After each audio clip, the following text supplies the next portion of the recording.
তাসনিম জারা ঢাকা ৯ আসনে স্বতন্ত্র প্রার্থী হিসেবে মনোনয়ন জমা দিয়েছিলাম।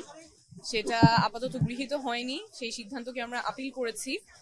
আপনারা দেখেছেন, রিপোর্ট করেছেন যে একদম ১.৫ দিনের মাথায় প্রায় ৫,০০০ মানুষ স্বতঃস্ফূর্তভাবে আমাদের কে স্বাক্ষর দিয়েছেন, অনেক ভালোবাসা দিয়েছেন, নিজেরাই স্বেচ্ছাসেবী হিসেবে বুথ করেছেন, ভলান্টিয়ারিং করেছেন।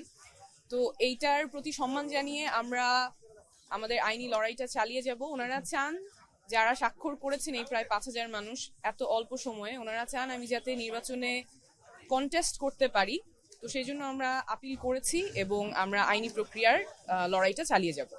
আর এই ব্যাপারে যে টেকনিক্যাল ডিটেলস, সেটা আমাদের আইনজীবী আরমান হোসেন উনি এখন ব্যাখ্যা করবেন। আপনারা জানেন, বিভাগীয় কমিশনার ঢাকা তথা ঢাকা ৯ আসনের রিটার্নিং অফিসার কর্তৃক ডক্টর তাসনিম জারার যে মনোনয়ন বাতিলের আদেশ হয়েছে, সেই আদেশের বিরুদ্ধে আমরা আজকে নির্বাচন কমিশনে আপিল করেছি। আমরা গণপ্রতিনিধিত্ব আদেশ ১৯৭২-এর অনুচ্ছেদ ১৪ দফা ৫ এবং নির্বাচন পরিচালনা বিধিমালা ২০০৮-এর বিধি ৫ অনুযায়ী আজকে এই আপিলটি দায়ের করেছি। আইনগতভাবে আমাদের এই আপিলে জয়ী হওয়ার শতভাগ সম্ভাবনা আছে।